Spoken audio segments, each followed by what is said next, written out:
Innal hamdalillah wa na'udzu billahi min shururi anfusina wa min sayyiati a'malina may yahdihillahu fala mudilla lahu wa may yudlilhu fala hadiya lahu. Asyhadu an la ilaha illallah wahdahu la syarika lahu wa asyhadu anna Muhammadan abduhu wa rasuluh la nabiyya ba'dah. Amma ba'du. Bapak Ibu jamaah sholat isya dan pengajian malam Ahad malam yang dimuliakan Allah Subhanahu wa taala. Alhamdulillahirabbil alamin, atas izin Allah dan atas nikmat Allah kita bisa istiqomah menghadiri pengajian malam Ahad atau Ahad malam yang nanti akan disampaikan guru kita Ustaz Haji Muhammad Zulfikarullah SEMM, yang nanti akan membahas tentang lanjutan pembahasan tasawuf atau pensucian jiwa atau mengelola hati atau manajemen hati. Mudah-mudahan nanti yang disampaikan oleh guru kita kita bisa memahami dan kita bisa mengamalkan. Amin ya rabbal alamin.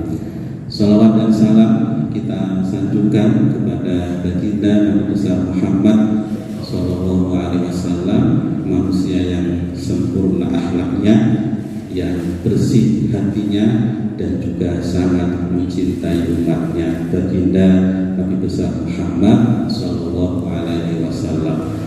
Bapak Ibu yang kami hormati,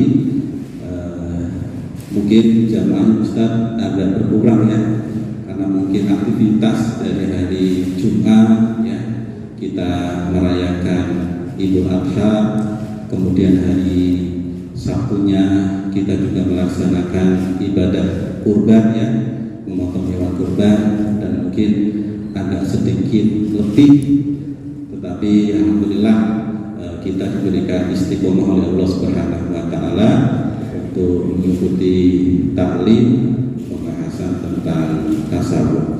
Bapak Ibu yang kami hormati, mari kita awali taklim pada malam hari ini dengan membaca basmalah bersama-sama. Bismillahirrahmanirrahim. Kepada Ustaz Muhammad Zulfikarullah SEMM kami silahkan untuk menyampaikan materi lanjutan tentang tasawuf.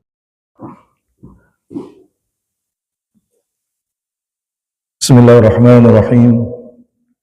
Yang sama kita hormati dan kita muliakan Ketua DKM Masjid Jamiat Taqwa Haji beserta segenap pengurus, para guru-guru kami, Ayahanda Tunku Haji Muhammad Yusuf Amin, Ustaz As'ad, serta para asatizat dan juga Bapak Ibu jamaah salat isya yang insya Allah diberkahi dan dirahmati Allah Subhanahu wa ta'ala.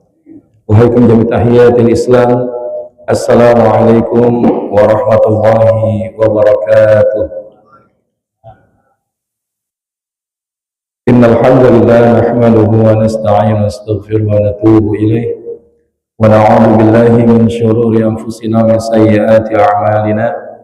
May yahdihillahu fala mudilla lahu wa may yudlil falan tajida lahu waliyyan mursyida.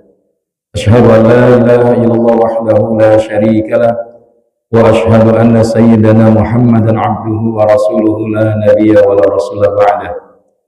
Allahumma salli ala sayyidina Muhammad ibn Abdillah wa ala alihi wa sahbihi wa man tabi'ahum bi ihsanin ila yaumil qiyamah.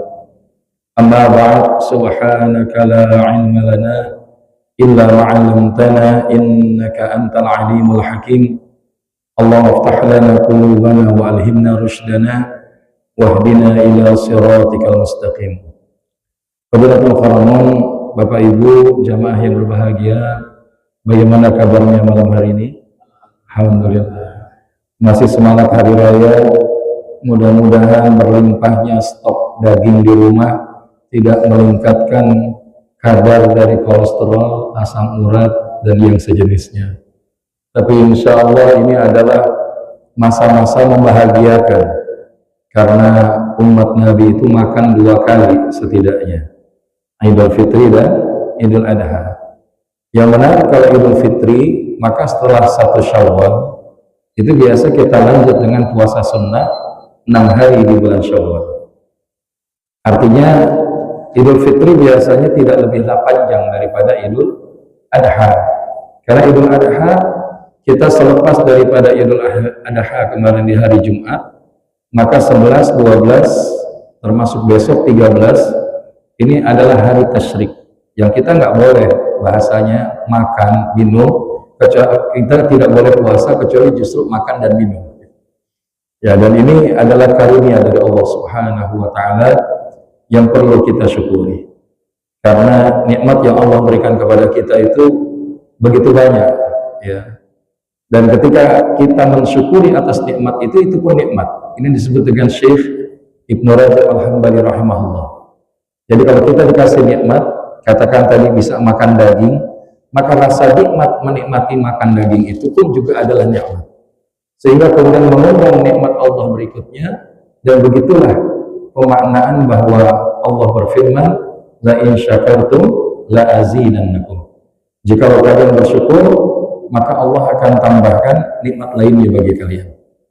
Maka termasuk nikmat yang Allah berikan kepada kita hari ini adalah kita masih dapat dipilih untuk hadir di majelis yang insya Allah penuh dengan kebaikan ini. Karena tidak semua orang yang mendapat informasi kemudian bisa datang memenuhi informasi itu. Sebagaimana panggilan azan, semua orang mendengarkan azan, wabil khusus kaum muslimin. Tapi tidak semua kaum muslimin yang mendengarkan azan itu kemudian menyambut panggilan azan dan berangkat ke masjid. Maka ini adalah nikmat keterpilihan. Dan kalau sudah kita diberikan nikmat keterpilihan, Bapak Ibu yang dirahmati Allah, jangan sampai kita menjadi orang-orang yang mendapatkan keterpilihan.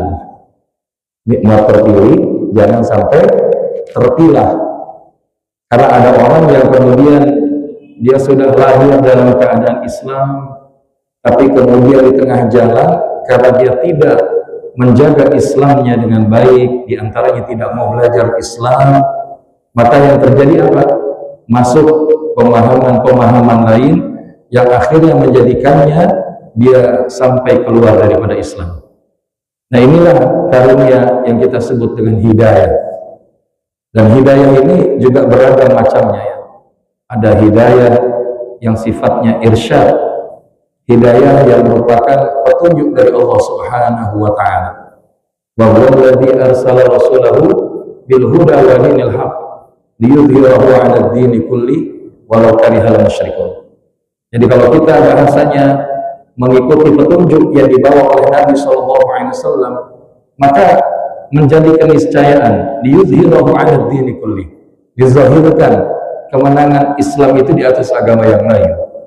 Tapi tadi karena kita kadang-kadang lebih suka mencari dan mengikuti petunjuk selain Nabi, maka inilah yang menjadikannya hari ini umat Islam berada di dalam bayang-bayang dari umat yang lain.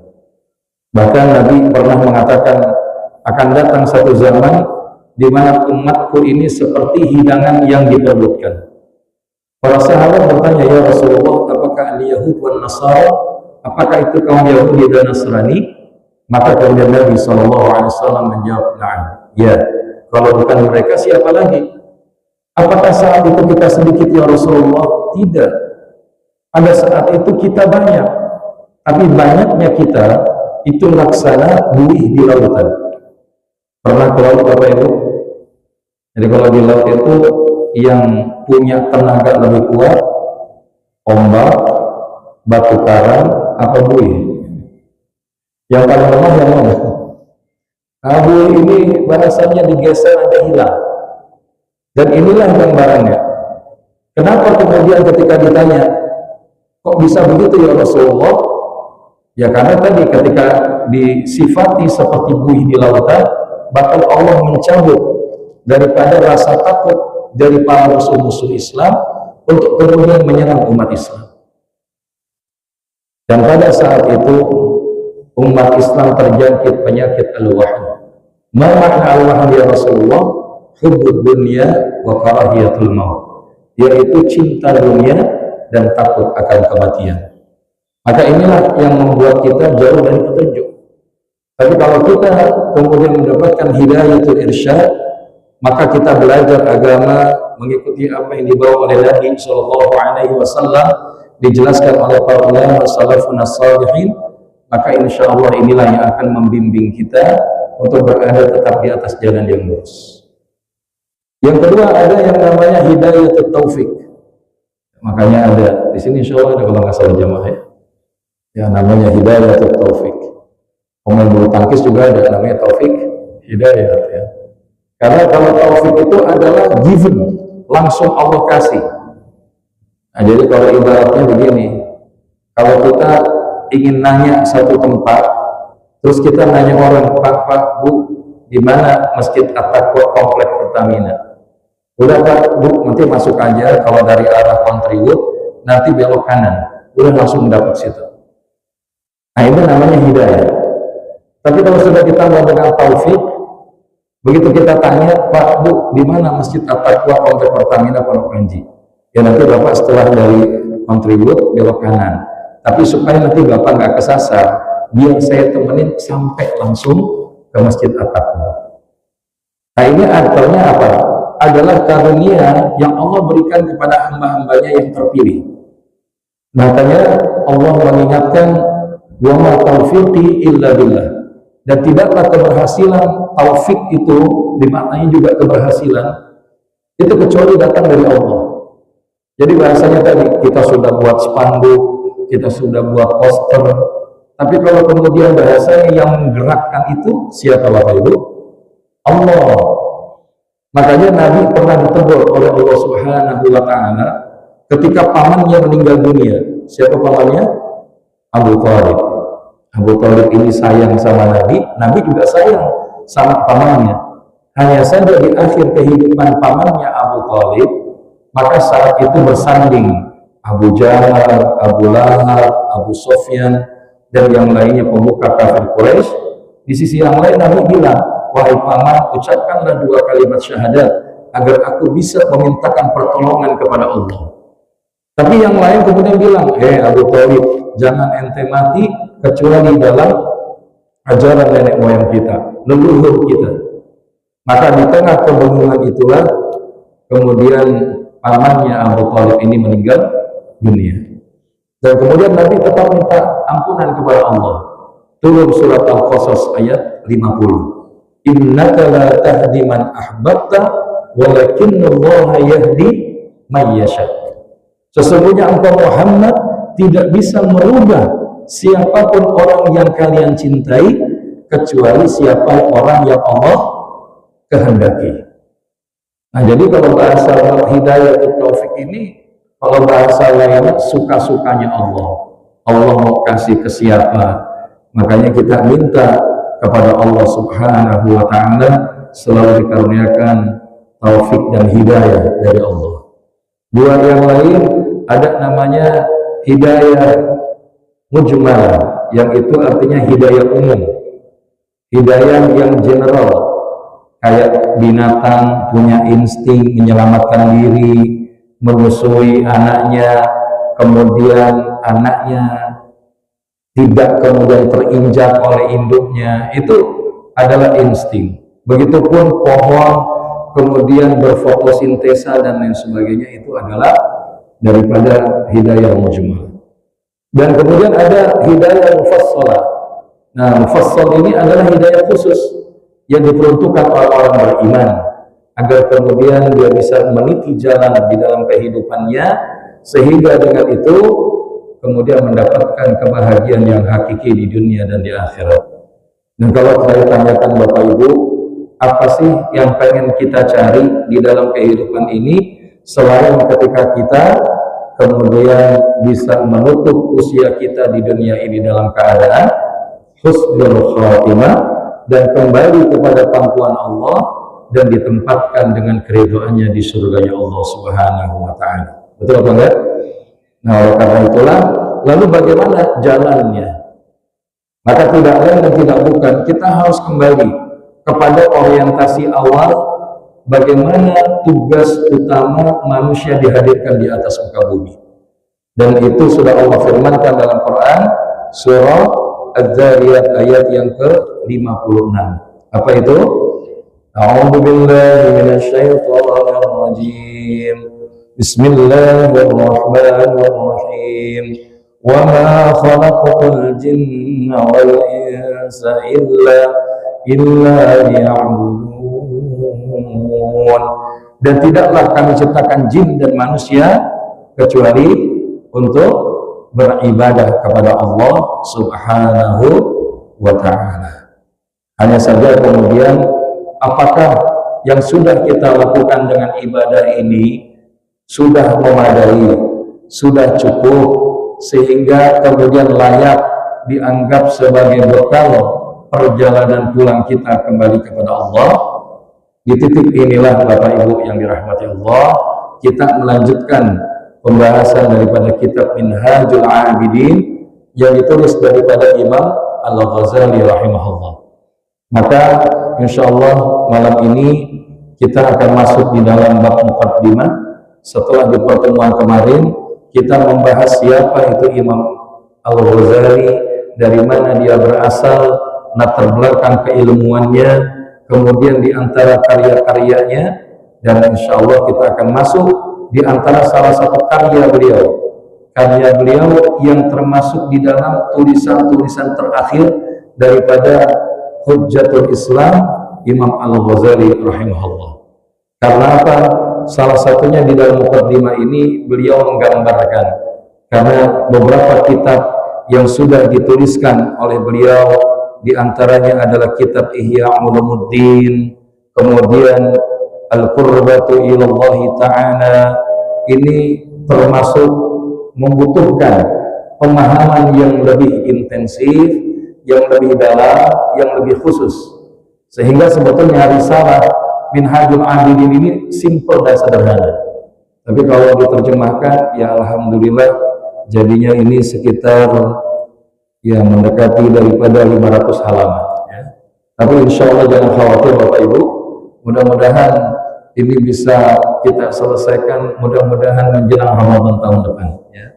Asalkan kita istiqomah, maka alhamdulillah di masjid kita juga sudah di backup dengan dokumentasi yang baik, sehingga bagi Bapak Ibu dan jamaah Masjid At-Taqwa khususnya yang uzur hadir di pengajian Ahad malam bisa mengejar itu.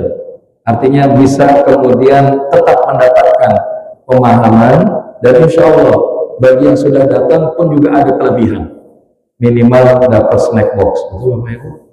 Nah ini mungkin snack boxnya bisa jadi isinya nasi kebuli ya, sama satu kambing. Tapi ala kulli hal kalaupun belum mendekati ya. Karena target kita bukan makannya Bapak Ibu. Makannya itu adalah bumbu, tapi yang utamanya adalah ilmunya.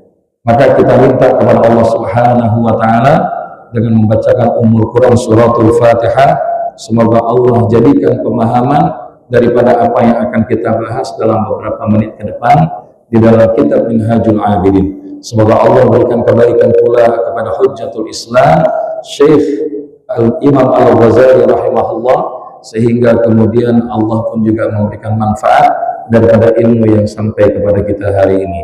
Ala hadhihi niyyah wa ala kulli salihah syairul lahum al-Fatihah.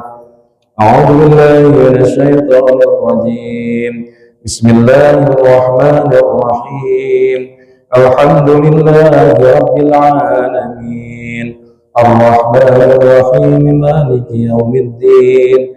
Iyyaka na'budu wa iyyaka nasta'in. Ihdinas siratal mustaqim. Siratal ladzina an'amta 'alaihim ghairil maghdubi 'alaihim waladdallin. Amin. Rabbana lana wa liwalidayna amin.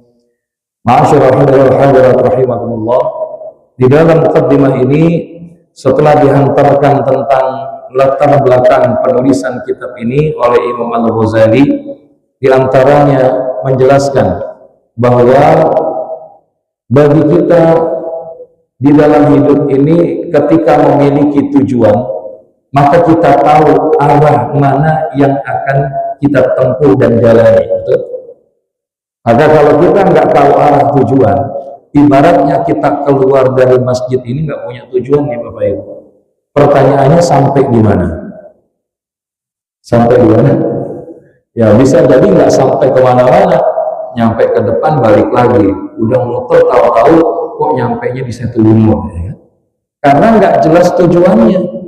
Tapi kalau misalkan kita bilang, oh saya pengen ke Masjid Istiqomah yang ada di Cempaka Putih misalkan, apakah kita kemudian kesulitan untuk mendapat ke sana?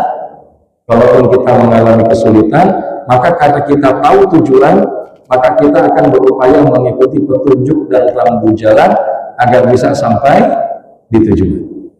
Maka begitu pun di dalam hidup. Kalau kita nggak tahu tujuan kita hidup, kita akan kemana, dari mana, sedang apa. Ini yang kita sebut dalam istilah kami itu game of life. Bahwa hari ini saudara-saudara kita yang berada di tanah suci, yang nafar awal sudah balik. Tanggal 12 ini sudah bermalam 2 malam di Mina, maka akan balik ke Ka'bah, ke Masjidil Haram untuk melaksanakan tawaf dan sa'i, diakhirkan dengan tahallul. Maka selesai hajinya. Tapi yang nafar thani masih 1 hari lagi. Nah, sebelum daripada peristiwa melempar jumrah, di mana kemudian di tanggal 10 melempar jumrah Aqabah, kemudian 11, 12 3 jamarat sekaligus, yaitu jumratul ula, wusta dan Aqabah. Begitupun 12, begitupun 13. Nah, di tanggal 9 itulah yang disebut haji. Al-Hajjul Arafah. Haji itu adalah wukuf di padang Arafah.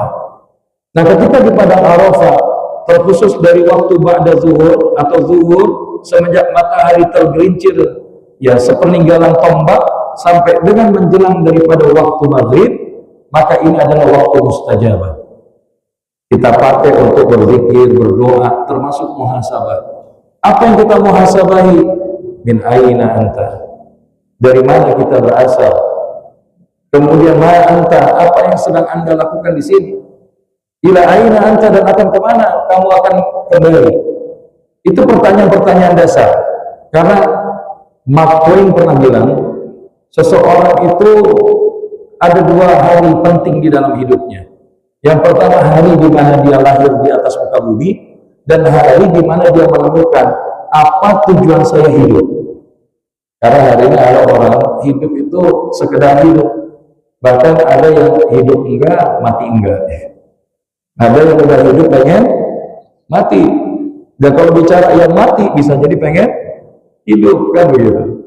Makanya selama kita masih hidup, asal kita tahu tujuan hidup kita, maka disitulah kita akan menemukan alasan kenapa kita Allah izinkan ada di atas muka bumi ini. Maka tadi 3 pertanyaan dasar. Dari mana kita berasal Bapak Ibu?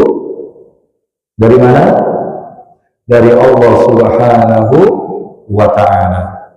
Dan kemudian apa yang sedang kita lakukan di sini Bapak Ibu?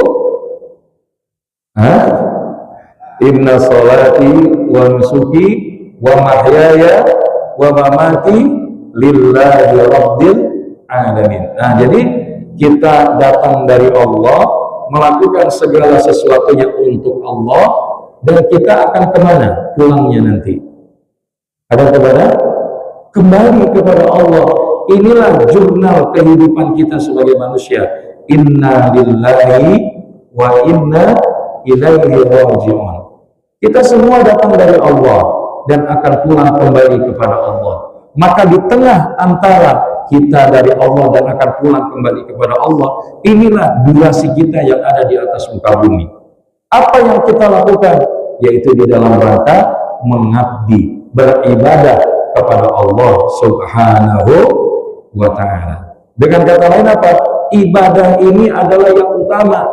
Kita berkeluarga itu sampingan. Kita kemudian belajar pun bisa jadi sampingan. Bekerja pun itu bisa jadi sampingan. Dan seterusnya.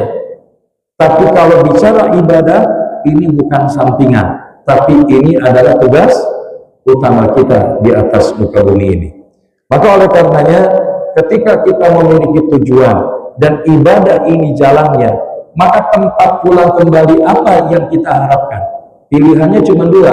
Kalau saya tanya Bapak Ibu, mana yang akan dipilih? Istana di neraka apa gubuk di surga?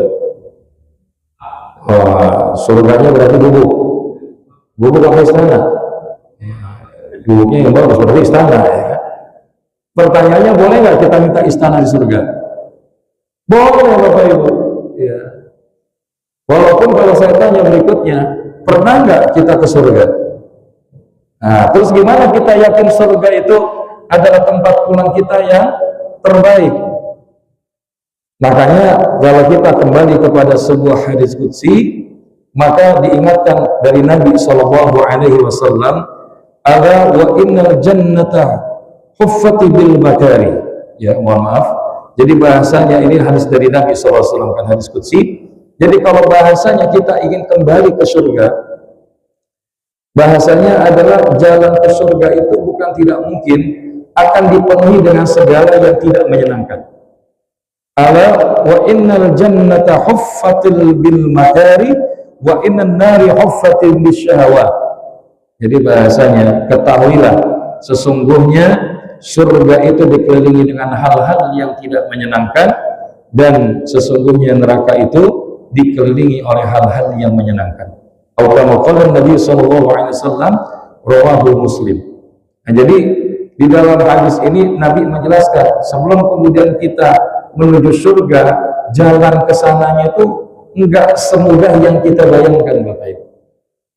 Dan sebaliknya kadang jalan ke neraka itu justru jalan yang boleh jadi sesuatu yang disenangi oleh banyak manusia. Dan ini kenapa? Karena tadi yang namanya hadiah itu terasa indah itu kalau ada perjuangannya, apa enggak Bapak Ibu? Contoh kalau besok 17 Agustus, kadang-kadang kalau kita nonton yang namanya apa? Panjat Pinang, hadiahnya itu termasuk luar biasa atau biasa aja buat sebagian kita. Ya, tapi kemudian yang berjuang untuk dapetinnya itu, mohon maaf, sampai bajunya dibuka, dibalur dengan gemuk, oli, naik, jatuh, belum kepleset, belum segala macam. Begitu tapi dapat yang seperti itu di atasnya, senang apa enggak? Senangnya luar biasa. Maka begitu pun kalau kita hari ini kita ingin mendapatkan surga, tapi kemudian bahasa kita santai-santai aja, woles-woles aja, itu enggak menjadi sesuatu yang terasa luar biasa. Walaupun tadi saya ingin menyampaikan satu hadis qudsi. Jadi kalau bicara tentang surga itu enggak ada kita bisa definisikan kecuali dari apa yang menjadi firman Allah dan kemudian diingatkan oleh Nabi SAW.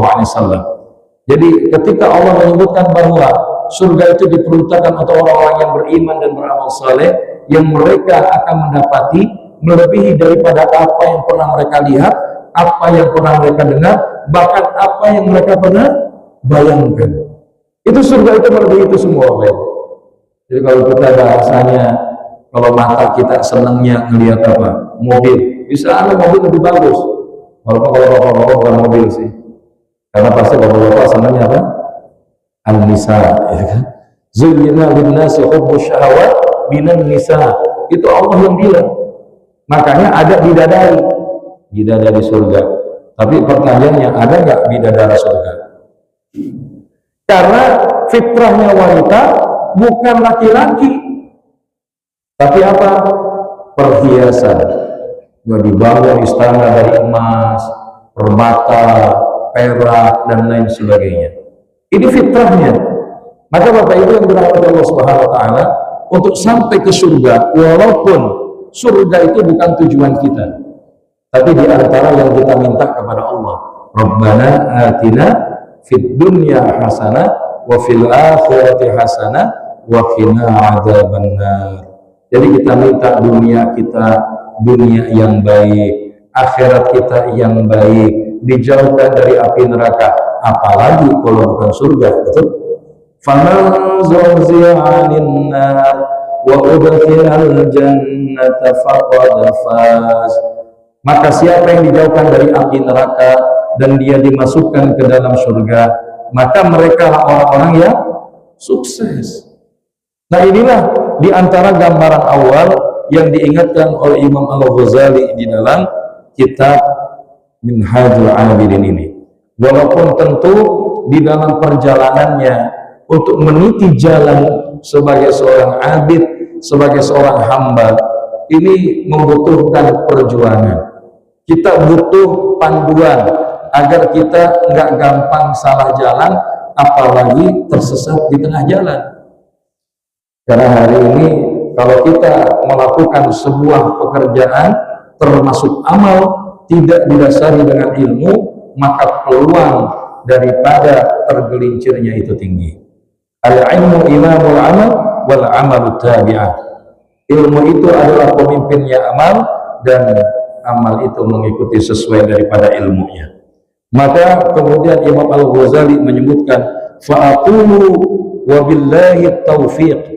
Maka aku ucapkan hanya sebab kuasa Allah sajalah segala pertolongan. Kalau kita hari ini masih dimudahkan bisa ngaji, bisa sholat, bukan semata karena kita sehat, bukan semata karena kita punya waktu, tapi karena Allahnya masih menolong kita untuk kemudian kita bisa melakukan kebaikan-kebaikan itu. Maka kemudian Imam Al-Ghazali mengingatkan, sesungguhnya permulaan sesuatu yang bisa menyadarkan seorang hamba agar bisa melakukan ibadah dan fokus di dalam jalan ibadah adalah melalui lintasan-lintasan kelangitan, sinyal ke langitnya, atau bahasanya ketersambungannya dari Allah dan berkat pertolongan yang istimewa yang Allah hadirkan. Maka ini adalah gambaran yang termaktub diantaranya dalam Al-Quranul Karim. Qur'annya surah Az-Zumar ayat 22. Tapi insya Allah kalau jamaah takwa ini insya Allah jamaah yang sudah ya hafidz Quran 30 juz di luar kepala ya, karena nggak pada pegang Quran, insya Allah sudah hafal. Bismillahirrahmanirrahim. Afaman syaraha Allahu sadrahu lil Islam fahuwa ala nurim min rabbih. Maka apakah orang-orang yang dibukakan Allah hatinya untuk menerima agama Islam, lalu ia mendapat cahaya dari Rabb-nya itu sama dengan orang yang membatu hatinya? Gak akan sama. Ini ibaratnya orang yang dikaruniakan Allah pemahaman ilmu agama agar kemudian dia menjadi seorang hamba yang beribadah kepada Allah, itu agak akan sama dengan orang yang kemudian tidak menjadikan daripada ilmu itu hadir pada dirinya. Makanya Nabi SAW menyebutkan, apabila innan nura idza dakhala al-qalba infasaha wansyara, sesungguhnya cahaya apabila telah masuk ke dalam hati manusia, niscaya hati itu akan jadi lapang dan tercerahkan. Artinya apa? Kalau bahasanya kita ngaji nih, cahaya yang Allah hadirkan di dalam pemahaman ilmu ini masuk ke dalam hati kita, insya Allah kita hidup itu lebih lapang, lebih tenang. Makanya kita ketemu satu hadis, di antaranya apa? Kalau kita kumpul di masjid dalam rumah Allah membahas ayat-ayat Allah, maka Allah akan menurunkan 4 hal. Salah satunya apa? Nazzalat alaihimus sakinah. Allah akan turunkan kepadanya ketenangan. Karena nggak ada obat maupun resep ketenangan yang lebih dan paling mujarab melebihi ala bidzikrillah tatmainnul qulub. Ketahuilah hanya dengan mengingat Allah sajalah hati kita itu menjadi tenang. Yang menarik ketika Rasulullah menyebutkan itu, para sahabat nanya, ya Rasulullah, hal lidzalika min alamati yu'rafu biha? Wahai Rasulullah, apakah untuk hal itu ada tanda-tandanya untuk dapat diketahui seseorang yang cahaya itu yang Allah hadirkan masuk di dalam hatinya? Maka kemudian Nabi SAW menyebutkan, faqala at-tajafi an daril ghurur. Yang pertama, dia akan menjauh, dia akan menyingkir daripada negeri tipu daya atau dunia. Jadi bahasanya, dia nggak ngebet sama dunia, Dunia ini bukan berarti kita tinggalkan Bapak Ibu, tapi dunia ini cukup kita jadikan sesuai dengan porsinya. Apa porsinya? Imam Hasan Al-Basri rahimahullah mengingatkan bahwa dunia ini adalah kendaraan bagi seorang hamba menuju akhirat. Maka kalau dia tidak bisa mengendarai dunia, maka dunialah ia akan mengendarai orang itu. Maka ini Masya Allah Bapak Ibu ya. Jadi apa yang diingatkan oleh Nabi, sekali lagi, bukan berarti kalau kita menjauh dari dunia itu, maka kemudian kita nggak perlu dunia. Kalau kita bicara para sahabat ridwanullah ajmain, ada Abdurrahman bin Auf, itu kekayaannya Masya Allah ya, triliuner. Tapi sekali kemudian berinfak, sedekah, juga nggak kalah banyaknya. Sahabat Utsman bin Affan, sampai sekarang rekeningnya masih ada. Di mana? Di Tanah Suci, di Saudi Arabia. Padahal sudah 15 abad. Karena beliau beli sumrum'ah, itu senilai 5 miliar. Kalau sekarang dikonversi, setelah itu diwakafkan. Nah begitu diwakafkan, bukan hanya sumur, sekelilingnya itu banyak kebun kurma. Nah kurma itu yang ketika panen, kemudian hasilnya diputar, bangun masjid, memberikan beasiswa. Ini makna wakaf. Jadi bagaimana harta itu terus berkelanjutan manfaatnya. Makanya sampai sekarang bukan hanya saja bangun masjid, beasiswa, belajar ke Saudi Arabia, termasuk membangun hotel. Namanya ada Hotel Utsman bin Affan. Nah, itu kemudian masuk sampai sekarang rekeningnya nambah terus. Ini luar biasa. Jadi sahabat ridwanullah ajmain, mereka itu kaya tapi zuhud. Makanya disebutnya zuhud kaya. Kalau kita, mohon maaf, kelihatan zuhud tapi miskin. Kelihatan miskin kan zuhud Ustaz. Ini bedanya Bapak Ibu, ini bedanya. Nah, tapi alat kuliah yang kita masukkan, makanya doa mereka tuh gini. Allahumma ja'alid dunya fi aidina wa la taj'alid dunya fi qulubina. Ya Allah, jadikanlah dunia itu di tangan kami, tapi jangan jadikan dunia itu di dalam hati kami. Makanya para sahabat ini luar biasa. Tapi kalau bilang, ya Ustaz wajar, itu kan sahabat. Coba ada nggak kalau orang zaman sekarang? Saya baru kemarin baca, ada seorang ulama namanya Dr. Zakir Naik. Zakir Naik ini, pernah dengar Bapak Ibu? Ya, yang sering menyampaikan dakwahnya, berbicara tentang ketuhanan, kristologi, dan lain sebagainya. Ya, dari India. Tapi Masya Allah, beliau ini Bapak Ibu, dalam sehari itu dalam pengelolaan waktunya, tidur hanya 3,5 jam. Selebihnya itu digunakan untuk dakwah, baik yang dilakukan secara offline, online. Kemudian beliau kerja, itu hanya 2 jam dalam 2 hari. Jadi 2 hari, dia kerja 2 jam. Tapi omsetnya jutaan dolar. Terus dia tinggal di apartemen yang sederhana. Dan dia bilang, saya hanya pakai untuk kebutuhan saya nggak lebih dari 500 dolar. Tapi kemudian yang masuk kepada beliau, itu semua untuk digunakan dalam biaya dakwah beliau. Datang ke negara-negara di luar India, itu kemudian bahasanya tidak membebani. Kalaupun ada yang masuk, dikelola lagi agar diberikan kepada umat. Ini yang kita bilang, Masya Allah. Jadi orang kalau sudah dunianya beres, dia nggak khawatir. Tapi kalau kita yang rata-rata dunianya belum beres, kita kejar habis-habisan, betul? Makanya kalau bahasa Syekhul Qayyim al-Jauziyah, kalau kita bahasanya terus berada di dalam bayang-bayang mengejar dunia, kalau dunia itu ibarat bayangan, kita kejar, nggak akan habis, betul nggak? Nah, caranya gimana agar dia kejar kita? Berbalik. Ya, tadinya kan bayangan di sini nih, kita kejar. Begitu kita balik, apa yang terjadi? Bayangan itu ngejar kita. Itu maksudnya. Jadi bahasanya at-tajafi andarul ghurur, dia menyingkir dari negeri ketertipuan. Artinya dia menjadikan dunia ini bukan tujuan, bukan akhir, bukan sandaran, tapi dia adalah wasilah, sarana mengantarkan kepada ketujuan. Dan berikutnya apa? Wal inabah ila daril khulud, dan berganti untuk siap-siap kembali menuju negeri keabadian. Maka oleh karena itu orientasinya, kalau dia melakukan sesuatu begini, Kalau saya ngaji, nanti saya dapat snack box. Itu dunia. Tapi kalau kita bilang, saya ngaji karena saya pengen dengan izin Allah nanti dimudahkan jalan saya menuju surga. Boleh nggak Bapak Ibu? Nah ini yang disebut oleh Nabi, man salaka tariqan yaltamisu fihi ilman sahalallahu bihi tariqan ilal jannah. Siapa yang memudahkan jalannya menuju majelis ilmu, maka Allah akan mudahkan baginya jalan menuju surganya Allah Subhanahu wa taala. Maka kalau sudah orientasinya akhirat, dia mau ngaji habis waktu berapa jam, nggak gelisah.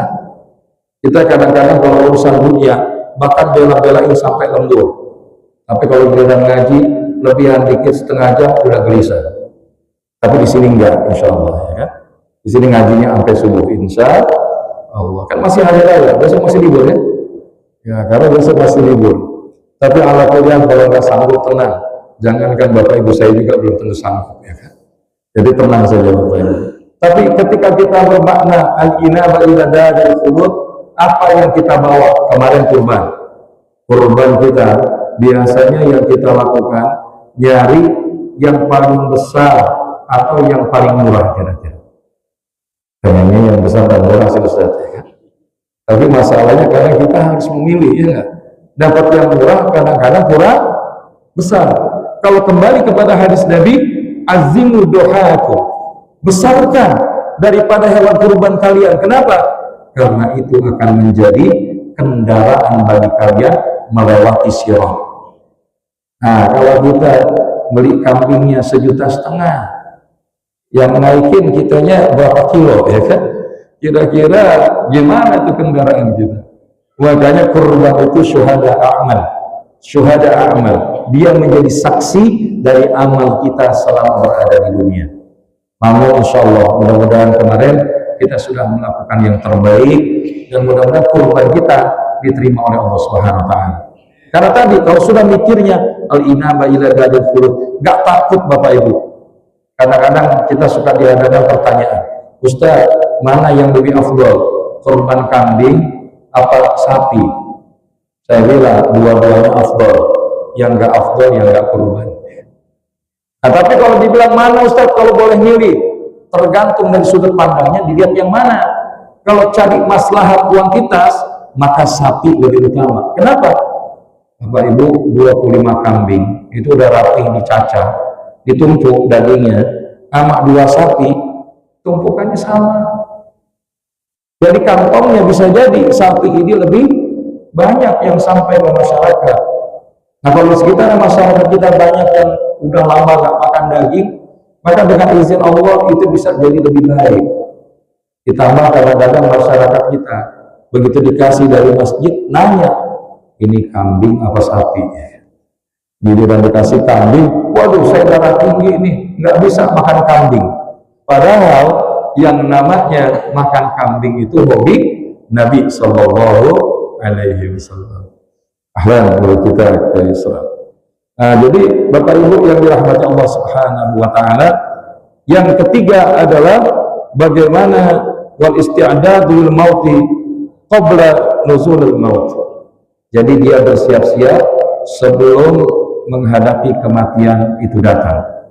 Kita kemarin diramein dengan kisah syahidnya seorang Ustadz Yahya Warani. Beliau ini Bapak Ibu dulu itu rektor universitas ya yang sebelah itu. Semua udah dijamin, kekayaan, harta benda, kendaraan, rumah, fasilitas. Allah kasih hidayah Bapak Ibu.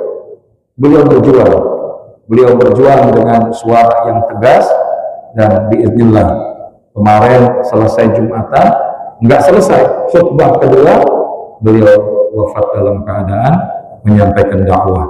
Maka inilah yang menjadi sebagai sebuah gambaran seseorang itu kelak akan diwafatkan berdasarkan dengan kebiasaannya. Maka termasuk kalau kita biasa ngaji Bapak Ibu, dengan izin Allah mudah-mudahan kita diwafatkan husnul khatimah. Tahunya dari mana? Nabi bilang man yuridillahu bihi khairan yufaqihu fid din. Barang siapa yang dikehendaki Allah kebaikan, maka Allah akan fahamkan daripada ilmu agama. Nah, di dalam kitab Minhajul Abidin dalam bab muqaddimah ini diantara yang diingatkan daripada Imam Al-Ghazali. Dan seterusnya, maka di dalam pembahasan kita ke depan, maka Imam Al-Ghazali membagi kepada 7 tahapan. Jadi ibaratnya nih, kalau kita masuk taman safari, maka kita akan lihat, kalau nanti pintu pertama ini kandang misalkan burung-burung. Nanti habis itu kita akan lihat lagi, wah ini ternyata adalah ya binatang mamalia. Nanti masuk mereka yang ada di gurun Sahara misalnya. Maka ketika kita tahu petanya, setidaknya itu gambaran bagi kita. Kayak kita kalau pendidikan sekolah mau kuliah, ya pendidikan dasar dimulai dari TK, SD, SMP, SMA sampai kita tuh kuliah. Nah begitu juga di dalam kurikulum kita sebagai seorang hamba di dalam rangka meniti jalan ibadah di sisi Allah Subhanahu wa Ta'ala, maka sedikitnya ada 7 tahapan yang disebutkan oleh Imam Al-Ghazali di dalam kitab Minhajul Abidin ini. Dan insya Allah di dalam setiap pertemuan kita akan membahas masing-masing tahapan itu. Ya, kalau kita sekarang Dzulhijjah, mudah-mudahan start Muharram kita bahas daripada tahapan pertama. Dalam kitab ini dibahasakan Aqabah. Aqabah ini bisa bermakna rintangan, bisa juga bermakna tanjakan, tapi pilihan yang lebih dekat dengan makna Aqabah dalam kitab ini adalah tahapan. Nah, jadi apa 7 tahapan itu? Maka disebutkan bitaufiqillahi annal hasilal minal jumlati sab'u aqabat. Maka disebutkan, ketahuilah sekarang dengan pertolongan Allah bahwa kesimpulan daripada jumlah aqabah, jumlah tahapan, jumlah tanjakan di dalam perjalanan seorang hamba itu ada 7. Al-ula aqabatul ilm. Yang pertama adalah tahapan ilmu, dan nanti ada tambahannya ma'rifat, pengenalan. Kemudian ats-tsaniyah aqabatut taubat, yaitu yang berikutnya adalah tahapan taubat. Jadi setelah kita punya ilmu, gambaran sederhananya, bukan tidak mungkin gara-gara kita ada ilmu, kita tahu mana yang benar, mana yang salah. Yang benar kita syukuri, yang salah tentu kita taubati ke Allah. Dan kalau kita bicara, kita yang hadir di sini punya dosa apa enggak, Bapak Ibu? Yang hadir di sini punya dosa apa enggak? Sedikit apa banyak? Banyakan mana yang duduknya nyender apa kagak? Karena kalau bahasa hadis qudsi itu disebutkan, kullu ibnu adam khata' wa khairul khata'in at-tawwab. Setiap anak Bani Adam itu punya dosa, pernah buat salah, tapi sebaik-baik orang yang berbuat salah, punya dosa, adalah yang segera bertaubat kepada Allah. Jadi kalau kita tahu ini punya salah, nah ini kita perbaiki dulu, jangan kita gas terus. Ya, kita punya salah gas saja terus. Tapi kalau kita taubat, maka ini akan lebih baik bagi jiwa kita di dalam menjadi seorang hambanya Allah. Yang berikutnya adalah ats-tsalitsah aqabatul awaik. Yang ketiga, tanjakan berbagai perintah. Udah taubat nih, kita udah hijrah jadi orang benar, godaan ada apa enggak, Bapak Ibu? Nah, jadi ada rintangan-rintangannya. Nanti juga ada sekitar 4. Begitupun juga yang keempat, yaitu penggoda. Jadi bahasanya yang disebut ar-rabi'ah aqabatul awarid. Jadi tanjakan berbagai penggoda. Nah, ini juga ada 4. Kemudian yang kelima ada dorongan. Al-khamisatu aqabatul bawa'ith. Jadi kalau bahasa kita motivasi. Ada yang fungsinya ngegas, ada yang fungsinya ngelem. Ya, kalau bahasa kita ngegasnya itu ar-raja. Dia punya rasa harap sama Allah, pengen ngejar harapan Allah aja. Ilahi anta maksudi wa ridhaka matlubi, atini mahabbataka wa ma'rifataka ya rabbal alamin. Tapi begitu ngegas, kita tahu rem juga. Remnya apa? Nah, al-khauf, rasa takut kita sama Allah. Jangan sampai bahasanya ngegas, ngarep rahmat Allah, tapi kita nggak takut sama Allah. Itu diantaranya. Keenam, as-sadisa aqabatul qawadih. yaitu apa yang menjadi perusak-perusak perjalanan kita sebagai seorang hamba di dalam rangka beribadah kepada Allah. Dan yang ketujuh, maka kita akan sampai as-sabi'ah aqrabatul hamdi wasyukri, yaitu tahapan pujian dan kesyukuran, sehingga kita sampai di titik di mana kita betul-betul menjadi hamba di sisi Allah Subhanahu wa Ta'ala. Mudah-mudahan ini sebagai pengantar, karena memang pertemuan kita hanya kurang lebih 45 menit sampai 1 jam. Tapi insya Allah saya lihat bapak-bapak, ibu-ibu bertahan aja. Ini udah karunia Allah ya. Walaupun ada yang nunduk-nunduk dikit, alhamdulillah udah bangun ya kan. Nah kalau udah bangun jangan lupa alhamdulillahilladzi ahyana ba'dama amatana wa ilaihil nusyur. Hadanallahu wa iyyakum ajma'in. Yang demikian bisa kami sampaikan. Saya kembalikan kepada Ustaz As'ad. Assalamualaikum warahmatullahi wabarakatuh. Terima kasih kepada Allah yang telah menyampaikan materi secara mendalam, secara detail Bapak Ibu. Alhamdulillah tadi beliau di awal menyampaikan tentang macam-macam hidayah ya. Ada hidayah Isyadiyah, ada hidayah Taufikiyah, ada hidayah khususnya, dan ada hidayah majmu'iyah semuanya. Kemudian juga hidayah adalah Allah yang teramat mahal, itu karena hidayah itu berbeda untuk manusia dan dia ada celaka, boleh atau hilang, bernilai atau menjadi sampahnya kepada Allah Subhanahu wa Ta'ala. Dan Bapak Ibu, Allah tidak melihat rumah kita, Allah juga tidak melihat jabatan dan kekayaan kita, tetapi Allah melihat hidayah yang ada dalam hati kita.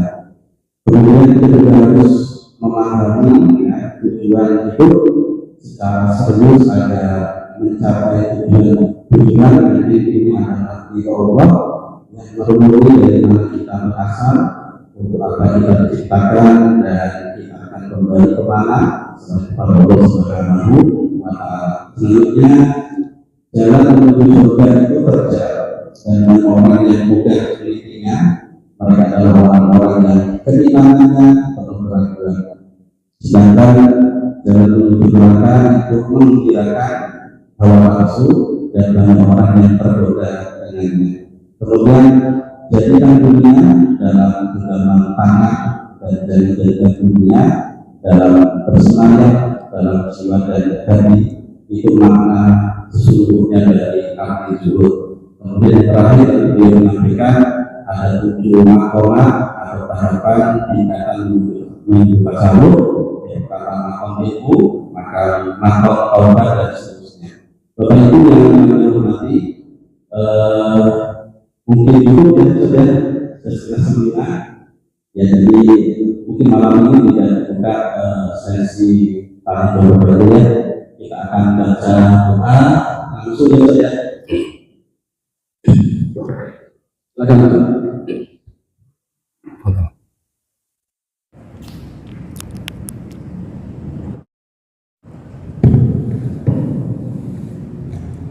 Buka halaman pertama yang kita tuju sambil kita renungi makna yang ada di dalamnya.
والأعجم يا ربنا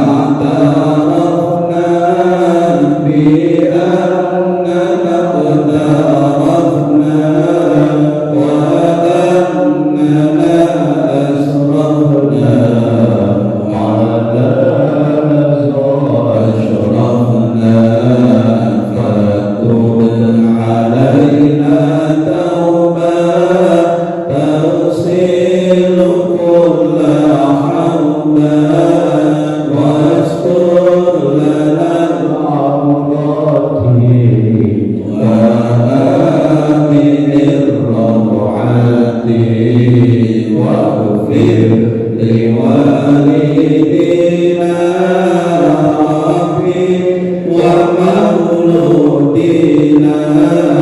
والأهل والإخوان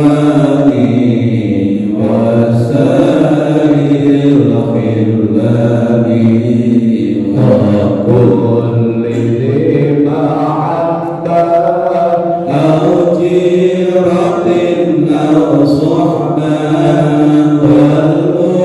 والمسلمين أجمع آمين ربي يسمع فضلا وجودا منا لا بابتسام منا بالمصطفى الرسول نحظى بكل سور صلى وسلم ربي عليه عبد الحب وآله والصحب عداد قرش الصحب والحمد لله في الباب وثنائه والحمد لله في الباب والثنائه. سبحان الله وبحمدك أشهد أن لا إله إلا أنت أستغفرك.